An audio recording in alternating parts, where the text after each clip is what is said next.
Será que tá gravando? E o versículo principal que nós vamos falar está em Efésios no capítulo 2, né? Na semana passada, a Ana Márcia deu respeito de Efésios 1, e a carta de Efésios, de Paulo, né, para a igreja de Éfeso, é uma carta que contém uma lição não só, né, para o pessoal que morava lá, para os problemas específicos daquela cidade, como era uma carta para ser lida por várias pessoas, por várias igrejas, inclusive para nós, né? Ficou uma lição para que a gente possa saber na prática como ser discípulo de Jesus na igreja, no corpo de Cristo, na unidade de Cristo. E o capítulo 1 de Éfeso, ele vai mostrar o alcance de Deus, né? O plano perfeito de Deus. O capítulo 1, ele fala muito a respeito de como que a gente estava, como que o nosso pertencimento hoje, né, e o que a gente está preparado para nós.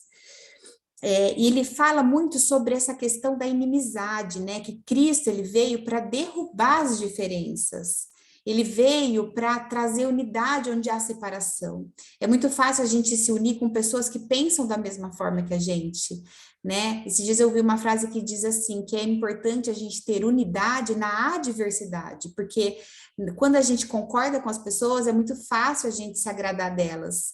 Mas é no momento em que as pessoas pensam diferente, é que a gente tem que mostrar a nossa unidade. Mas claro que tendo como base aquilo que Deus preparou para nós, aquilo que Cristo veio derrubar, que eram as diferenças.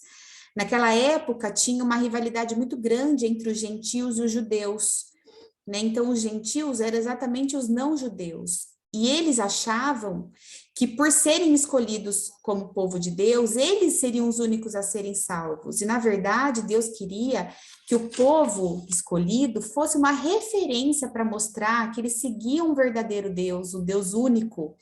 E eles não souberam aproveitar essa oportunidade, por muitas vezes eles se perderam nisso. Ao invés deles usarem isso como referência, eles usavam isso para se exaltar perante os outros, e não era esse o propósito.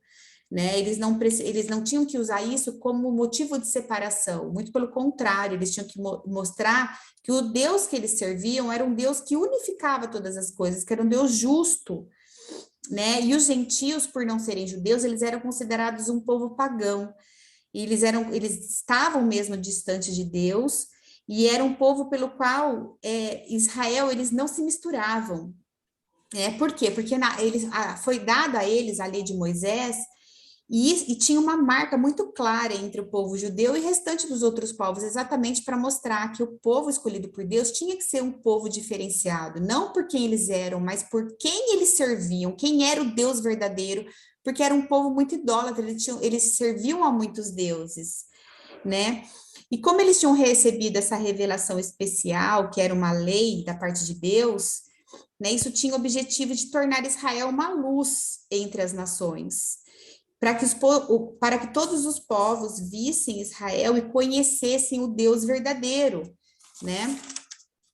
E a igreja de Éfeso, ela recebeu uma atenção especial porque existia uma rivalidade muito grande ainda entre os gentios. E Paulo ficou lá por 3 anos e depois ainda ele deixou, né? Ele deixou, como é que chama? O casal lá? Pois eu acho aqui. Era... Quem lembrar, fala aí. Priscila e Áquila. Átila, Priscila e Átila, isso. E ele visitou ele escreveu essa carta para a igreja de Éfeso quando ele ainda estava preso, provavelmente em Roma, né, por volta de 61 depois de Cristo.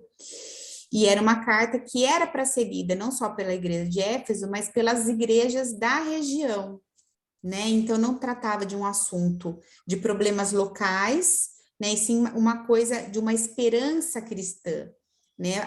A união entre as pessoas, porque o plano de Deus era unificar o seu povo, tendo Cristo como, né, a pedra angular. Então, no capítulo 1, ele fala sobre a escolha de Deus, né, desse povo, ele fala sobre os costumes, né? Quando Paulo se apresenta na carta, ele já se credencia, ele fala que ele é o apóstolo escolhido pela vontade de Deus, né? Ele faz essa saudação geralmente nas cartas, até para dar para as pessoas uma credibilidade do que ele estava dizendo. E ele sempre adora a Deus, né, no começo das suas cartas. Ele fala pelo fato dele ser abençoado, né, de uma forma abundante e plena, ou seja, ele é otimista naquilo que Deus confia a ele. Ele não se vitimiza, e ele estava preso, né? Ele podia dizer, nossa, isso tudo é muito difícil. Não, ele está sempre dando palavras de encorajamento, de exortação em amor, mas sempre para quê? Para que a pessoa pudesse se posicionar, né? Ele fala muito dessa questão dele estar sendo abençoado, agraciado. Ele fala também que ele queria que a gente tivesse, né, que Deus concedesse a nós o espírito de sabedoria e revelação. No quê? No pleno conhecimento. Né? Então, ele fala da vontade do Espírito Santo de que seja revelado para nós esse conhecimento. Então, está acessível a todos nós, mas a gente tem que fazer uso, né? A gente tem que nesses dias eu fui buscar um amiguinho do Antônio e ele tinha que passar pelo portão, era aquele portão que não tem porteiro, tem que passar um cartão, e a mãe colocou no pescocinho dele uma credencial, né? Ou seja, ele tem acesso a entrar no prédio ou não, mas ele tem que usar aquela chave. Então, a gente tem isso em Jesus, a gente tem a herança, né, de Deus, de novo habilitada a nós através de Jesus, mas a gente tem que fazer uso disso pela fé, fala aqueles que creem, né, a fé é essa chave que nos dá direito à herança, né, de nos reconciliar novamente com Deus, de sermos filhos, chamados filhos, amados. Uma coisa é você pedir alguma coisa para um chefe, né? Você ser um servo, outra coisa é você ser um filho amado. Nós que somos pais, a gente sabe, né, a facilidade que é da gente se derreter diante de um pedido de um filho. E ele fala que quando cremos, né, aceitamos e cremos, nós somos chamados filhos amados. Então, a gente tem que usar essa credencial, né? Saber o nosso pertencimento. Ele fala no versículo 18 do capítulo 1, para que seja abertos os olhos do nosso coração, para que a gente seja iluminado, para conhecer a esperança pela qual ele nos chamou. Ele fala das riquezas gloriosas dessa herança, que são incomparáveis, a grandeza do seu poder, né? Então ele fala, tá aí, é grande o poder que ele tem para nós, é incomparável aquilo que Deus tem para nós, né? É uma herança. A herança é o quê? Geralmente é o que o pai deixa para o filho, né? E a gente tem que saber o nosso pertencimento em Jesus para a gente ter direito a essa herança, né?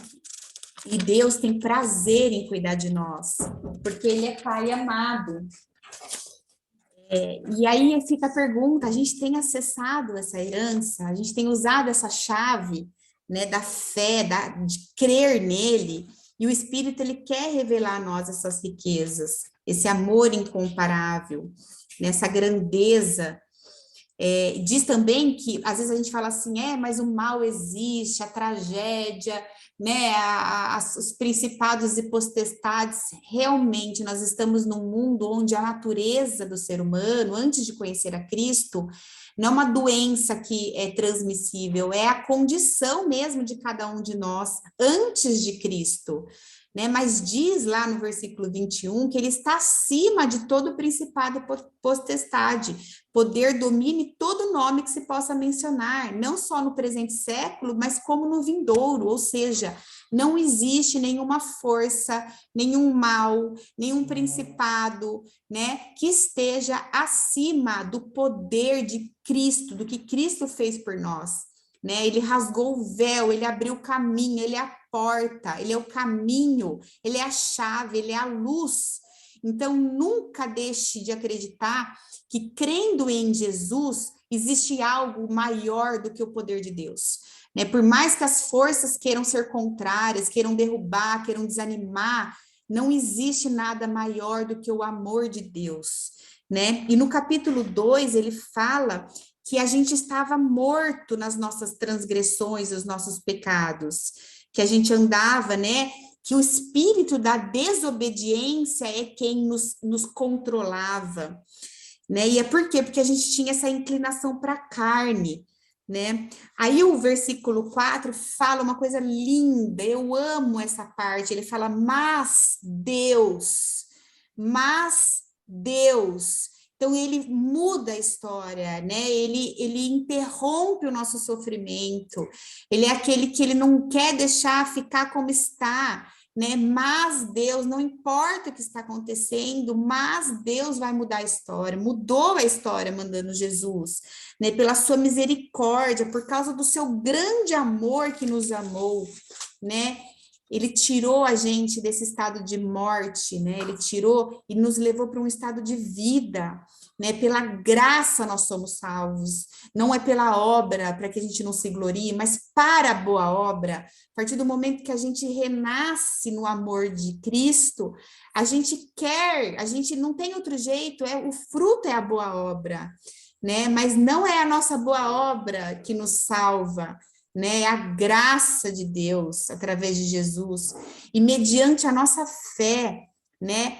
Que não vem de nós, é dom de Deus, né? Nós somos fruto desse amor, né? Quando a gente nasce de novo, a gente está nascendo outra criatura. Tudo se fez novo, né? Não sou eu que vivo, é Cristo que vive em mim, né? Porque precisa haver esse renascimento, não é só uma restauração, é uma ressurreição do nosso novo eu, né? A gente vivia separado. O que é a morte? A morte é o salário do pecado. O pecado é tudo que nos afasta de Deus. Então, a morte espiritual é a gente já viver longe dele. Quando a gente vive longe de Deus, longe de crer nele, de acreditar que ele é Senhor e soberano sobre todas as coisas, a gente vive num estado espiritual morto, onde a gente não tem capacidade de entender as coisas espirituais. Quando a gente está demasiadamente triste, ou com medo, ou aflito, né? Quando a gente falha em comportamento, a gente tem que voltar no relacionamento, né? Antes da gente se relacionar com as pessoas, a gente tem que se relacionar com Deus. A gente precisa, a cruz é primeiro para cima, depois para o lado, a gente precisa encontrar primeiro o nosso pertencimento no Senhor antes de querer conseguir se relacionar com as pessoas, né? Pessoas que têm muitos problemas com outras pessoas, que não conseguem perdoar, que não conseguem se relacionar, que não conseguem ter unidade na diversidade, são pessoas que precisam voltar no relacionamento com Deus antes de tentar o relacionamento com o homem. É impossível ao natural a gente ter um relacionamento com as pessoas se a gente não tiver um relacionamento com Deus, porque Deus é quem transforma a nossa natureza egoísta numa natureza pacífica, de unidade, né? E precisamos, né, morrer para o nosso desejo da carne e nascer para os olhos espirituais. Quanto mais relacionamento a gente tem com Deus, mais fácil fica a gente se relacionar com as pessoas, porque a nossa natureza é mudada, é natural a nós agora amar. Antônio, por favor, filho, fica lá na sala agora, você já terminou o que você tinha que fazer, agora é a mamãe, tá? Então, precisamos voltar aos nossos relacionamentos com Deus antes da gente, a hora que a gente perceber que falha o nosso comportamento, precisamos voltar ao relacionamento com Deus. Fala que a gente estava separado da aliança, né? E a nova aliança, o que é? A fé em Jesus Cristo, que nos torna novamente pertencentes, né, a sermos filhos de Deus. É a nova aliança, é quando Deus se faz as pazes com o ser humano, né? O ser humano faz as pazes com Deus, na verdade, porque o pecado foi o ser humano que virou as costas para Deus, ele que colocou essa barreira, só que Jesus veio para derrubar os muros entre as pessoas. Por que existe ainda tanta guerra? Porque as pessoas ainda são racistas, ainda são a ideologia, né? As pessoas ficam buscando motivos para julgamento, né? E se Jesus veio para unificar a igreja, né? A gente precisa lembrar que toda forma de conflito, de diferença, não agrada a Deus. Porque se ele deu seu filho para nos unir novamente com ele, porque o pecado que separou nós de Deus separou a gente de Deus, separou a gente da gente mesmo e separou a gente dos outros, né? É um rompimento de vários tipos de relacionamento, não só com Deus, mas com o próximo, com a gente mesmo. É um estado de morte mesmo, daquilo que traz vida, né? E ele diz: mas agora, em Cristo Jesus, vocês estavam longe, foram aproximados pelo sangue de Cristo, porque por crerem em Cristo, todos fomos acolhidos, ligados ao povo de Deus, alcançados e escolhidos, né? O Filho do Homem na cruz uniu judeus e não judeus. Eu me lembro quando eu estava começando a estudar a Bíblia, quando eu me converti, né, 8 anos atrás, as primeiras coisas que eu lia falava muito do povo judeu, eu falava, mas então será que não é para nós? Será que é só para o povo judeu? E aí Deus me levou a um texto que eu acredito que tenha sido aqui em Efésios, que fala, não existe mais judeus, gentios, gregos, romanos, né? Quando a gente aceita Jesus e o reino chega para nós somos um só, né? Um só em Cristo. Somos membros da mesma família, filhos de Deus, ou seja, somos irmãos. Né? Ele trouxe essa unidade, essa paz, essa esperança. Né? O que é a esperança? É esperar com uma boa atitude. Né? Eu preciso ter esperança que tudo aquilo que eu leio, aquilo que Deus fala para nós é verdade, que isso aqui vai passar, sofrimento vai passar, tudo isso é necessário, todo deserto foi necessário, toda dor, né? A gente não consegue lidar com a morte porque não é um plano perfeito. Nós fomos feitos para a eternidade. Quando a morte interrompe o nosso processo, a gente sente aquele anseio pela eternidade, né, vindoura, que ainda há de vir naqueles que creem, né, que a gente vai ter ainda essa vida eterna, a terra prometida, vamos morar com Deus, né, quando ele criou o Jardim do Éden, ele não criou para a gente ficar, ele criou para vir ter conosco ao final da tarde, ele é um Deus relacional, a própria trindade, Pai, Filho e Espírito Santo, é uma trindade, venha a nós, o nosso reino, né, então, Deus é um Deus relacional, Ele quer que a gente se relacione, né? Quais são os muros que têm nos dividido das pessoas, que têm nos feito achar que somos diferentes?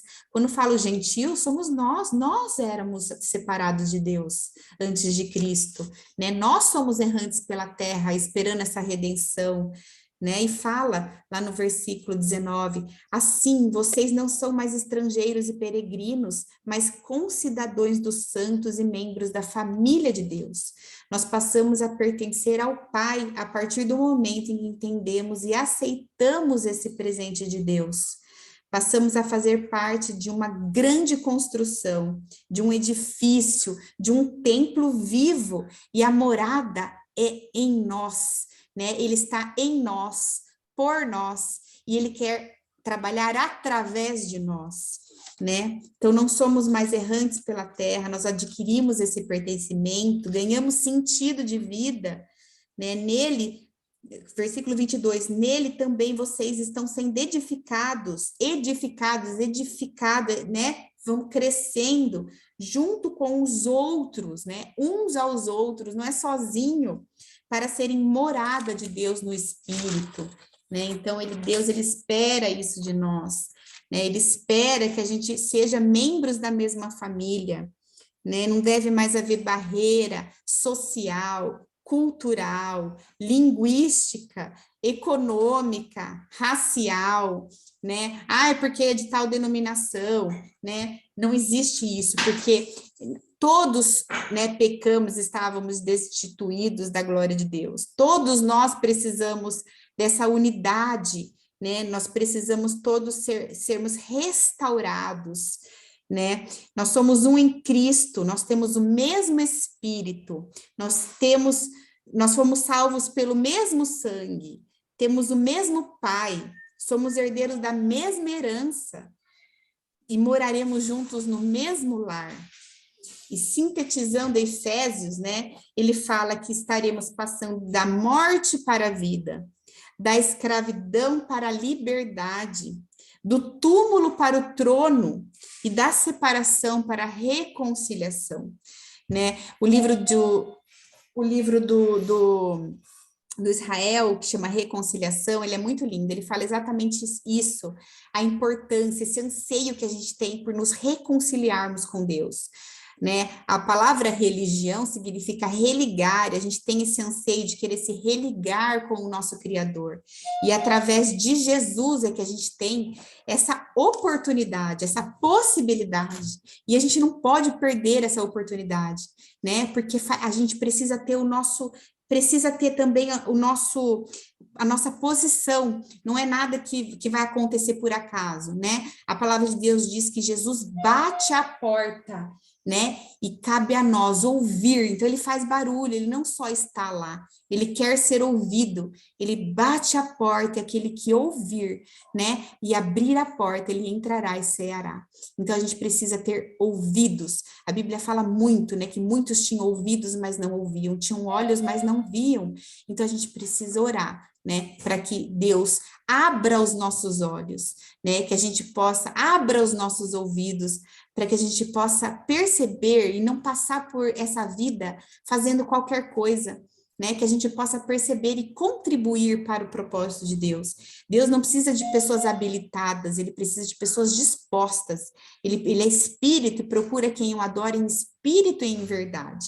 E a gente tem que pedir isso todos os dias, Senhor, me faça, né, te buscar, te enxergar, te ouvir, levar o Senhor a ser conhecido, que a gente possa ser canal de bênção. O que eu posso fazer pelo Senhor hoje? Como que eu posso ser útil para o teu reino? Como que eu posso unificar as pessoas? O que depende de mim, né? O nosso papel, gente, quando a gente fala em ministério, eu descobri isso hoje, olha que fenomenal, ministério não é nada que alguém nos dá um ofício, não, é a execução de uma tarefa, é uma obra a ser realizada, né? É uma função a ser exercida. Se eu tenho um ministério, eu não tenho um ministério para ficar com ele, eu tenho um ministério para trabalhar por ele. Nós somos povo eleito, nação santa, separada, sacerdócio real. O que é sacerdócio? Representante do sagrado, né? Nós somos embaixadores, representantes. A gente tem que sair falando, a gente tem que levar pessoas a Cristo. A gente não pode passar o dia inteiro fazendo coisa só para nós.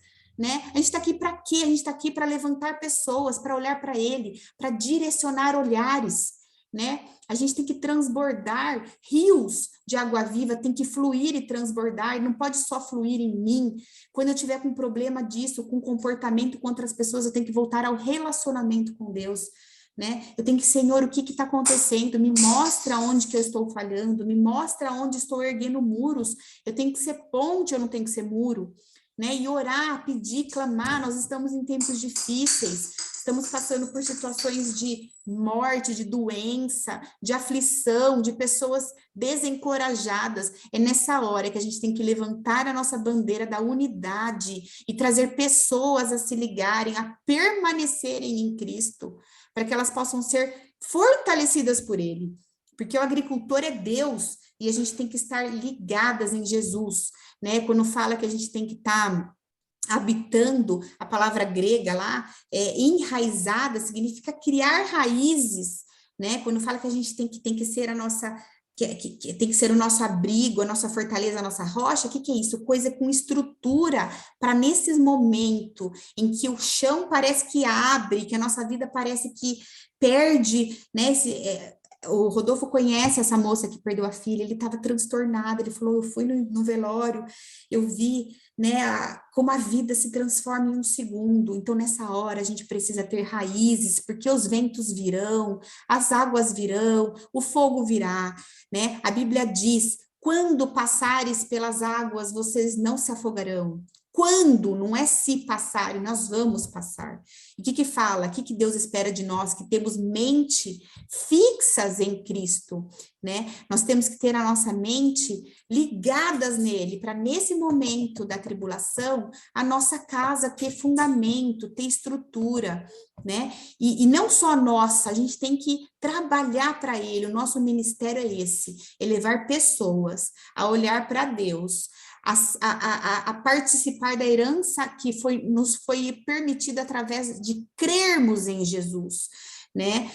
A gente tem que crer, né? Sem fé é impossível agradar a Deus, e a fé não vem assim e cai sobre nós, a gente tem que buscar. Diz a palavra de Deus que a fé vem por ouvir a palavra de Deus. Onde está a palavra de Deus? Na Bíblia, na palavra, onde ele deixou escrito, né? Porque diz assim: ouça, ó Israel, as minhas palavras, as minhas palavras. Então, a palavra de Deus está na palavra. Deus fala com nós através da sua palavra. E a gente tem que abrir todos os canais, a gente tem que orar, a gente tem que ler, a gente tem que falar com os santos, a gente tem que ser membros uns dos outros, a gente tem que suportar uns aos outros. Um dia a gente precisa, outro dia a gente dá, né? O corpo é assim, ele é ligado, os membros são ligados através dos ligamentos, não basta estar todos juntos, né?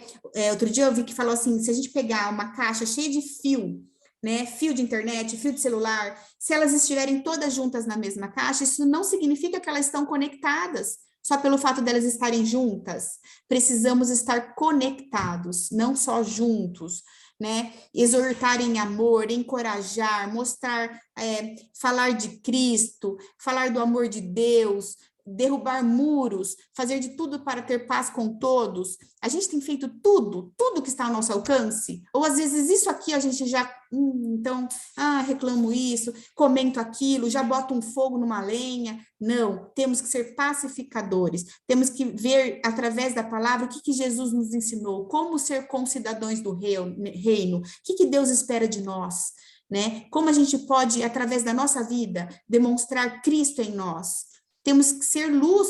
A gente tem acendido a nossa luz, não basta sermos luz, a gente está acendendo a nossa luz, carregando ali, né, na palavra, encostou na gente, tem que sair, está escrito, não é o que eu acho, é o que Deus deixou para nós, porque está escrito, está tudo ali, só que a gente tem que acessar, a gente tem que ter o crachá que nos dá a credencial de acessar, né, a gente pode ter um monte de coisa boa dentro de uma bolsa, mas não é culpa dos outros se eu não usar, tá ali, eu tenho que usar. Então, através da fé em Jesus, né, eu posso, né, usar dessa herança e ser considerada filha amada de Deus. E uns pelos outros, uns aos outros. Vamos encorajar, estamos passando por tempos difíceis.